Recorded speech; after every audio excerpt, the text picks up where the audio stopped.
আসসালামু আলাইকুম everyone, welcome back to my channel. আমি মাখনিস লাইফস্টাইল ব্লগ চ্যানেল থেকে আরও একটি নতুন ব্লগ ভিডিওতে আপনাদের সবাইকে ওয়েলকাম করছি। দেশ ও দেশের বাহিরে যে যেখান থেকে আমার ভিডিওটি দেখা শুরু করেছেন, আই হোপ সবাই সুস্থ আছেন, নিরাপদে আছেন। আমরাও আলহামদুলিল্লাহ ভালো আছি। সব সময় ভালো থাকার মিনিং কিন্তু ভালো আছি হয় না, তারপরেও কিন্তু কিছু কিছু পরিস্থিতি বলতে হয় যে ভালো আছি। আজকের ভিডিওটা ছিল সেই দিনটার, শুক্রবার 19 তারিখ আর 2025। ভাবতেও পারি নাই যে আজকের দিনে তেমন একটা খবর এসে কানে পড়বে যা নাকি আমাদের আসামের প্রতিজন মানুষের অন্তর খালি করে দিয়ে যাবে, আমাদের আসামটা স্তব্ধ হয়ে যাবে। তো কখনোই আর কি ভাবি নাই যে এই দিনটাতে এই খবর পাবো। তো যাই হোক, সকাল থেকে ভিডিওটি স্টার্ট করেছিলাম, তো মোটামুটি 7:30টার দিক থেকে খিড়কি খুলে বাহিরে দেখছিলাম আর একটু ভিডিও করেছিলাম যে দেখি বাহিরে বৃষ্টি হচ্ছে। লাস্ট 19 তারিখ শুক্রবার ওই দিনকার ভিডিওই ছিল আজকে। তারপর থেকে আর কোনো ভিডিও করার মতো কোনো মন মানসিকতা ছিল না, আর ভিডিও করি নেই। তো আমাদের প্রাণের জুবিন দাদার ভিডিওই সবসময় দেখছিলাম, মোবাইলটা যখনই হাতে নিচ্ছিলাম তো ওগুলো ভিডিওই দেখে যাচ্ছিলাম। মানে অন্য কোনো ভিডিও, অন্য কোনো কাজ করার ইচ্ছাই যাচ্ছিল না। মন মানসিকতা ভালো না থাকলে কোনো কিছুই ভালো লাগে না। তো আপনারা যারা আমার ভিডিও দেখছেন আপনারা তো সবাই জানেন, আজকাল ফেসবুক, ইনস্টাগ্রাম, তো বিভিন্ন সোশ্যাল মিডিয়াত কিন্তু সবাই আর কি খবরগুলো জানে। সারা বিশ্ব কিন্তু এই যে আমাদের জুবিন দাদাকে নিয়ে তোলপাড়। তো আসলে মানুষ তো মৃত্যু হতেই হবে 2 দিন আগে আর পাশে, কিন্তু এভাবে অকাল মৃত্যুটা আমরা কোনোভাবেই মেনে নিতে পারছি না। আমরা জানি অনেক কিছুদিন ধরেই আর কি দাদার শারীরিকভাবে একটু অসুস্থ।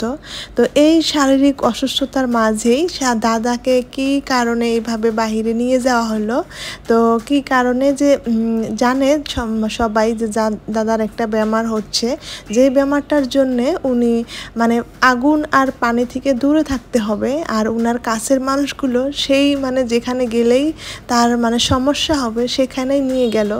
এই বিষয়টা আমরা কোনোভাবেই মেনে নিতে পারছি না। জুবিন দাদার বিষয়ে আপনাদের সাথে যদি কিছু শেয়ার করতে যাই, তার বিষয়ে বলে শেষ করা যাবে না।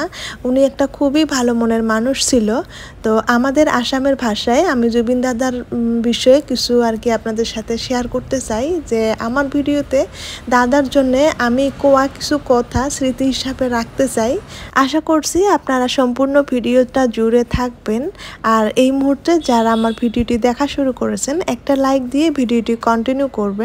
আর যদি আমার চ্যানেলে আজ আপনি নতুন হয়ে থাকেন, আপনি চাইলে আমার চ্যানেলটি সাবস্ক্রাইব করে নিতে পারেন। পাশে থাকা অল অপশনটি ক্লিক করে রাখবেন, এতে করে আমি নিত্য নতুন ভিডিও আপলোড করার সঙ্গে সঙ্গে আপনার ওখানে নোটিফিকেশন পৌঁছে যাবে, আর আপনি আপনার সময় সুযোগ মিলিয়ে আমার ভিডিওটি দেখে নিতে পারবেন।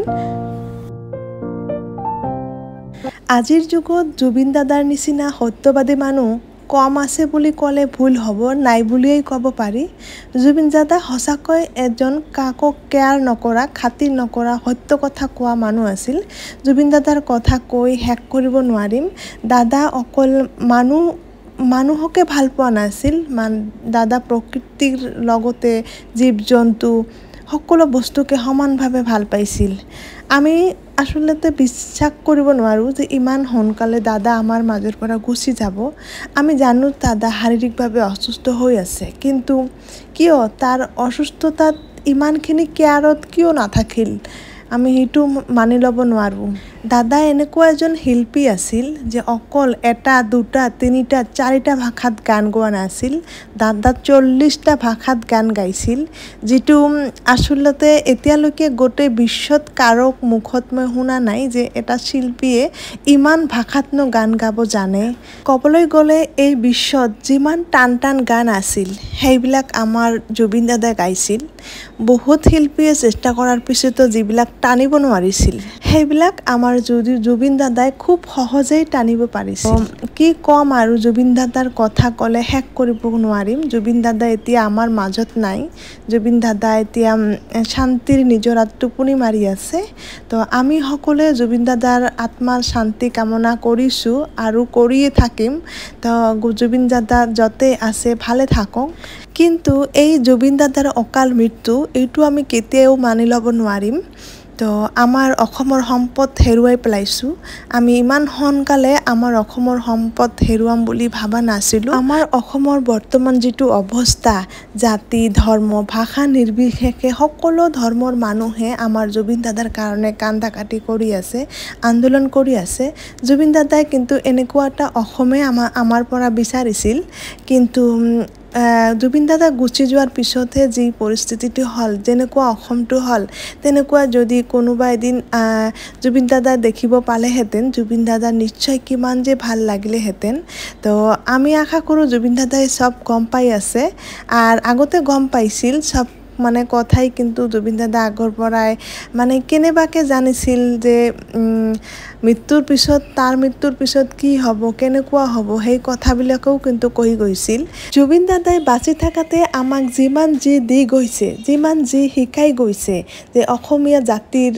জাতি সংস্কৃতি ভাষা ৰক্ষা কৰিছে তাৰ পিছত সকলোৱে কেনেকৈ মিলিজুলি থাকিব লাগে মানে যিমান চেষ্টা কৰিছিল সবকে মিলিজুলি ৰাখিবলৈ তাতকৈ বেছি মৃত্যুৰ পিছতো কিন্তু আমাক শিকাই থৈ গ'ল যে সবই কেনেকৈ মিলিজুলি থাকিব লাগে তো আসলতে মই আশা কৰোঁ সবই এই জুবিন দাদাৰ মৃত্যুৰ পিছতো বহুত কিছু শিকিব পাৰিছে এতিয়াৰ পৰা অসমীয়া জাতিয়ে থাকিব অসমীয়া জাতিৰ প্ৰতিজন মানুহ একে আনজনৰ লগত মিলিজুলি থাকিব এইটো মই আশা কৰোঁ আৰু মোৰ ভিডিওটি আপোনালোকে যিয়ে য'ৰ পৰা চাই আছে আপোনাৰ তাতে যদি ভাল লাগি থাকে তো আপুনি কিন্তু আপোনাৰ লগৰ ফ্ৰেণ্ড সাৰ্কেলৰ মাজত শ্বেয়াৰ কৰিব পাৰিব আৰু মই এটা কথা ক'বলৈ বিচাৰোঁ যে জুবিন দাদাৰ মৃত্যুৰ পিছত আমাৰ অসমৰ মুখ্যমন্ত্ৰী ডাঙৰীয়া হিমন্ত বিশ্ব শৰ্মাৰ মামাই যিটো কৰিলে মোৰ এই বিষয়টো বহুত বেছি ভাল লাগিছে